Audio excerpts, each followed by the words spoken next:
ناظرین، مفاد پرست ڈرامے میں اب ویسے بھی زیادہ کچھ باقی نہیں رہا،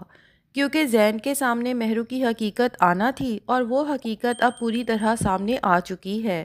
البتہ ڈرامے کو شاید ایک یا دو اقساط مزید کھینچنے کے لیے کہانی کو کچھ اس انداز سے آگے بڑھایا جا رہا ہے، کیونکہ اب جب کہ زین خود اپنے کانوں سے یہ سب سن چکا ہے اور آنکھوں سے دیکھ بھی چکا ہے کہ مہرو اپنی ماں عالیہ سے یہ کہہ رہی تھی کہ میں تو بس زین کی جائیداد کا انتظار کر رہی ہوں، جیسے ہی وہ میرے نام ہوگی میں زین کو چھوڑ کر سلمان سے شادی کر لوں گی، کیونکہ میں سلمان سے محبت کرتی ہوں۔ تو اس مقام پر زین کو فوراً اپنا فیصلہ کر کے اپنی ماں کے پاس گھر چلے جانا چاہیے تھا، لیکن آج کی ایپیسوڈ میں دکھایا گیا کہ زین شدید ذہنی کشمکش کا شکار ہے۔ وہ سوچ رہا ہے کہ اگر میں مہرو کو لے کر ممی کے پاس واپس جاتا ہوں تو ممی مہرو کو نقصان پہنچا دے گی، اور اگر میں یہاں رہتا ہوں تو سلمان مہرو کو اپنے ساتھ لے جائے گا۔ دوسری جانب فرحہ زین کی نامکمل کال سننے کے بعد شدید بے چینی کا شکار ہو جاتی ہے۔ وہ سلمان کو بلا کر کہتی ہے، سلمان، خدا کے لیے کسی بھی طرح میرے بیٹے کو گھر واپس لے آؤ، اس کے بدلے تم جو کہو گے میں دینے کو تیار ہوں۔ یہاں پر یہ بات سمجھ نہیں آتی کہ آخر فرحہ سلمان اور مہرو کو سیدھا پولیس کے حوالے کیوں نہیں کرتی تاکہ حقیقت خود بخود سامنے آ جائے۔ فرحہ پر واقعی حیرت ہوتی ہے کہ آخر وہ پاکستان میں بھی اور پاکستان سے باہر بھی اتنا بڑا بزنس کس طرح سنبھال رہی ہے، جبکہ ابھی تک اسے انسانوں کو پرکھنے اور سمجھنے کا ہنر ہی نہیں آیا۔ سلمان تو صرف ایک ملازم ہے جو مہرو کی وجہ سے ہمارے سامنے آ چکا ہے، جس کے بارے میں یہ بات کھل گئی ہے کہ وہ فرحہ کے ساتھ اتنا بڑا دھوکہ کر رہا ہے۔ اب ہو سکتا ہے فرحہ کے آفس میں کام کرنے والے باقی ملازم بھی کچھ اسی طرح کے ہوں، یا تو فرحہ کو اتنا اسٹیبلشڈ اور کامیاب بزنس وومن نہ دکھاتے، یا کم از کم یہ دکھاتے کہ وہ انسان کو دیکھتے ہی پرکھ لیتی ہے، کیونکہ بہو کے انتخاب میں مہرو جیسی اور ملازم کے انتخاب میں سلمان جیسے کردار واقعی ناقابل فہم ہیں۔ اب مجھے یہی لگتا ہے کہ جب سلمان فرحہ کی یہ آفر سنے گا تو وہ یہ سوچے گا کہ مہرو کے ذریعے یہ گھر اپنے نام کروانے کی کیا ضرورت ہے۔ جب فرحہ میڈم خود اتنی کھلی آفر دے رہی ہے تو کیوں نہ میں سیدھا ان سے کہہ دوں کہ میں آپ کے بیٹے کو واپس لے آؤں گا اور مہرو کی حقیقت بھی سب کے سامنے کھول دوں گا، لیکن اس کے بدلے مجھے آپ کا یہ گھر چاہیے۔ اور اگر فرحہ واقعی اس کے بدلے سلمان کو یہ گھر دے دیتی ہے تو یقین کریں کہ اس ڈرامے کی سٹوری بالکل سمجھ سے باہر ہے، کیونکہ سلمان کی اس ڈیمانڈ کے بعد تو فرحہ کو خود بخود اندازہ ہو جانا چاہیے کہ سلمان مہرو کے ساتھ مل کر اسے لوٹنے کی کوشش کر رہا تھا، اور پھر سلمان کے خلاف سخت سے سخت انویسٹیگیشن ہونی چاہیے تاکہ مہرو کی وہ جیولری جس کا اس نے چوری کا ڈرامہ رچایا تھا یہ بھی سامنے آ جائے کہ دراصل وہ بھی سلمان کے پاس ہی موجود ہے۔ اور ادھر زین بھی سمجھ سے باہر ہے کہ آخر وہ مہرو کی حرکات اس کے والد منیر صاحب کو کیوں نہیں بتاتا، جبکہ منیر صاحب زین کے ساتھ بہت محبت سے پیش آتے ہیں اور اسے پریشان دیکھ کر پوچھتے بھی ہیں بار بار کہ زین بیٹا کیا ہوا۔ اگر وہ منیر صاحب کو بتا دے کہ آپ کی بیٹی کس طرح مجھے دھوکہ دے کر سلمان کے ساتھ ملی ہوئی ہے تو منیر صاحب خود مہرو کو سیدھا کر لیں گے۔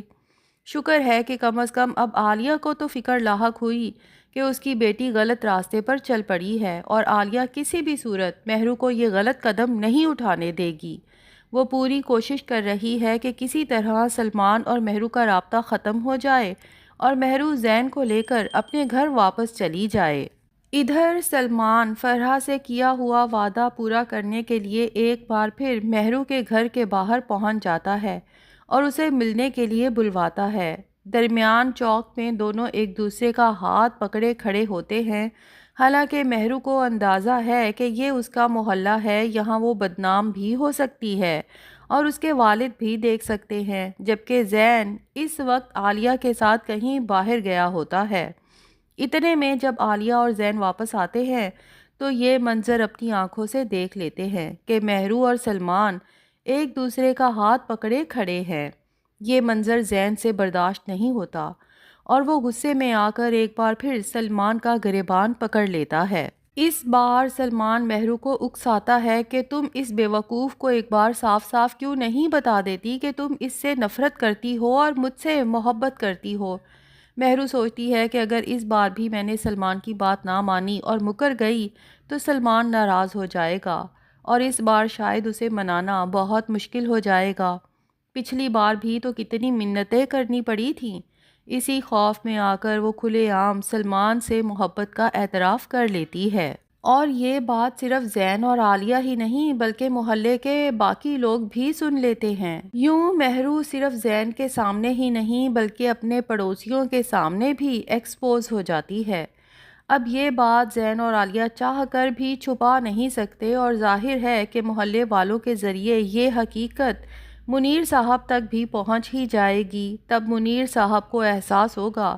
کہ اس نے اپنی بیٹی پر اندھا اعتماد کر کے کتنی بڑی غلطی کی۔ یہاں زین بھی آخر کار مہرو کو چھوڑ کر اپنی ماں کے پاس واپس جانے کا فیصلہ کر لے گا، جبکہ فرحہ زین کو سمجھائے گی کہ میں مہرو کو مارنا نہیں چاہتی تھی۔ جس طرح اس نے تم سے باقی سب جھوٹ بولے اسی طرح یہ بات بھی جھوٹ تھی۔ نہ میں نے اس کے بچے کو نقصان پہنچایا اور نہ ہی میں نے مہرو کو سیڑھیوں سے دھکا دیا۔ اس بار زین کو یقین ہو جائے گا کہ اس کی ماں سچ بول رہی ہے اور وہ خود فرحہ سے کہے گا کہ ممی میں مہرو کو سزا دینا چاہتا ہوں، مگر فرحہ اسے سمجھائے گی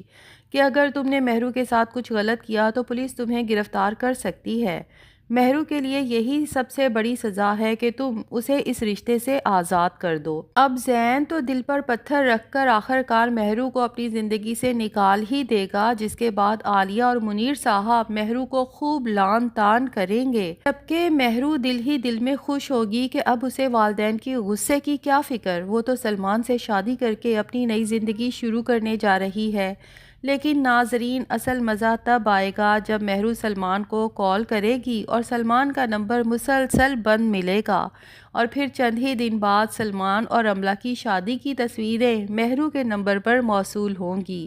تب مہرو کو احساس ہوگا کہ سلمان کی باتوں میں آ کر اس نے خود اپنے پاؤں پر کلہاڑی مار دی اور اب اس کے پاس پچھتاوے کے سوا کچھ بھی نہیں بچے گا۔ دوسری طرف ہادی اور زارا کی کہانی میں اب زیادہ کچھ باقی نہیں رہا۔ شادی کی تیاریاں جاری ہیں اور دونوں خاندان خوش ہیں۔ مریم کو ہادی سے محبت کا ہلکا سا افسوس تو ضرور ہوتا ہے، مگر یہ اداسی جلد خوشی میں بدل جائے گی جب اسے معلوم ہوگا کہ ریحان اس سے محبت کرتا ہے اور اسے اپنی زندگی میں شامل کرنا چاہتا ہے۔ یوں ڈرامے کا انجام یہی پیغام دیتا دکھائی دیتا ہے کہ ایک مفاد پرست عورت اور لالچ میں ڈوبی ماں کے بچے مہرو جیسے ہی ہوتے ہیں جو اپنی ہی زندگی برباد کر بیٹھتے ہیں۔ آخر میں عالیہ کو بھی احساس ہوگا کہ اس کی لالچ نے اس کی بیٹی کی زندگی خراب کر دی اور وہ سب سے معافی مانگے گی، جبکہ مہرو کو بھی یہی سبق دیا جائے گا کہ ابھی بھی وقت ہے، توبہ کر لو، ورنہ آخر میں پچھتاوے کے سوا کچھ نہیں بچے گا۔ مجھے سب سے زیادہ افسوس زین کے لیے ہو رہا ہے جو مہرو سے سچی محبت کرتا تھا، لیکن افسوس کہ اپنی محبت کی سزا پا رہا ہے۔ آپ میں سے کس کس کو لگتا ہے کہ ڈرامے میں زین کے ساتھ ناانصافی ہوئی ہے؟ کمنٹس میں ضرور بتائیں۔ ریویو پسند آیا ہو تو ویڈیو کو لائک کریں اور چینل کو سبسکرائب کرنا نہ بھولیں۔